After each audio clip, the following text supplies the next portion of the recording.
Happy Thursday, everybody. We left off halfway through chapter 13, Good Progress.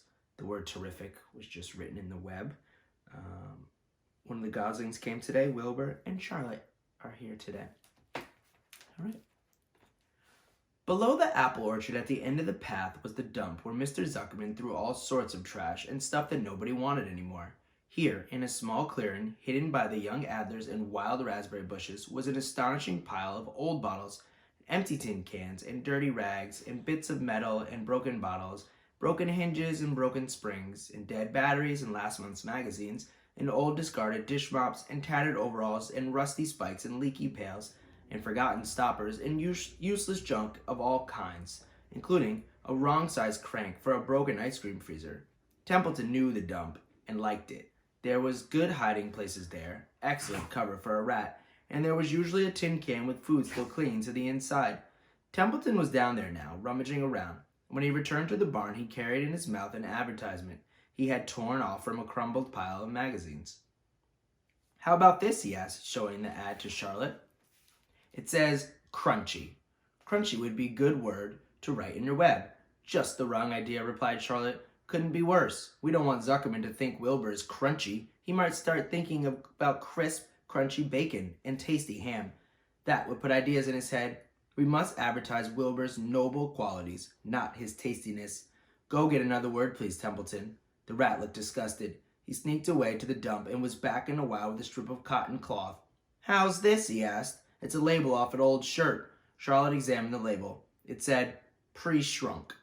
"I'm sorry, Templeton," she said, "but pre-shrunk is out of the question. We want Zuckerman to think Wilbur is nicely filled out, not all shrunk up. I'll have to ask you to try again." Here's a picture of Templeton at the dump.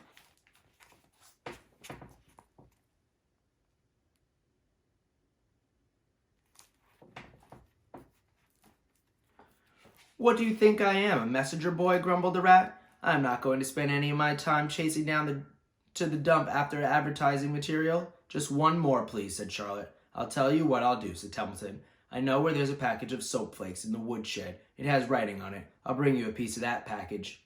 He climbed the rope that hung on the wall and disappeared through the hole in the ceiling. When he came back, he had a strip of blue and white cardboard in his teeth. "There," he said triumphantly. "How's that?" Charlotte read the words, "With new radiant action." "What does it mean?" asked Charlotte, who had never used any soap flakes in her life. "How should I know?" said Templeton. "You asked for words and I brought them. I suppose the next thing you'll do is have me fetch a dictionary." Together they studied the soap ad. "With new radiant action," repeated Charlotte slowly. "Wilbur," she called. Wilbur, who was asleep in the straw, jumped up. "Run around," commanded Charlotte. "I want to see if you in action, to see if you are radiant."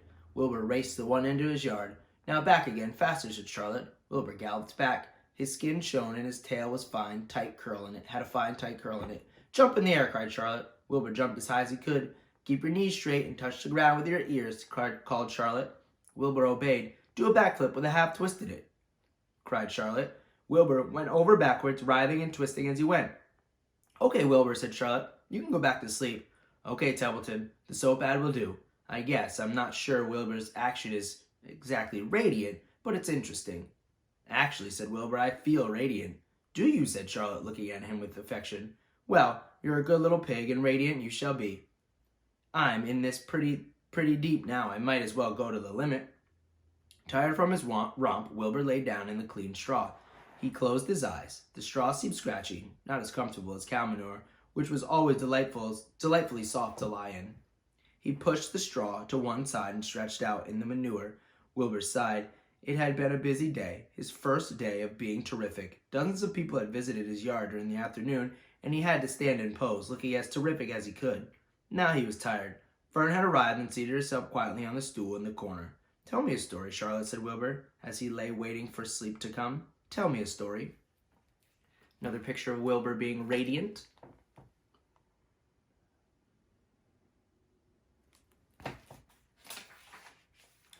So Charlotte, although she too was tired, did what Wilbur wanted. "Once upon a time," she began, "I had a beautiful cousin who managed to build her web across a small stream. One day a tiny fish leapt into the air and got tangled in the web. My cousin was very surprised, of course. The fish was thrashing wildly. My cousin had dared tackle it, but she did. She swooped down and threw a great mass of wrapping material around the fish that fought bravely to capture it. Did she succeed? Asked Wilbur. It was never to be forgotten battle, said Charlotte. There was the fish, caught only by one fin, and its tail wildly thrashing and shining in the sun. There was the web, sagging dangerously under the weight of the fish. How much did the fish weigh? Asked Wilbur. I don't know, said Charlotte.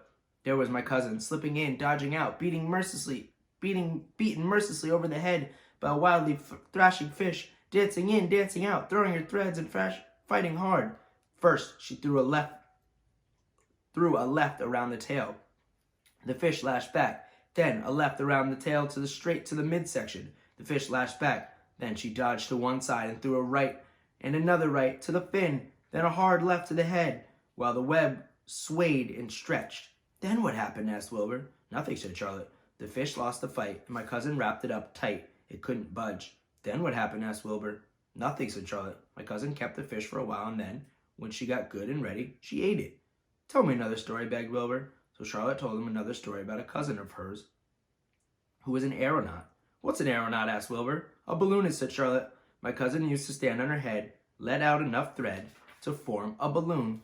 Here's another picture of the web and Charlotte's cousin with the fish in it.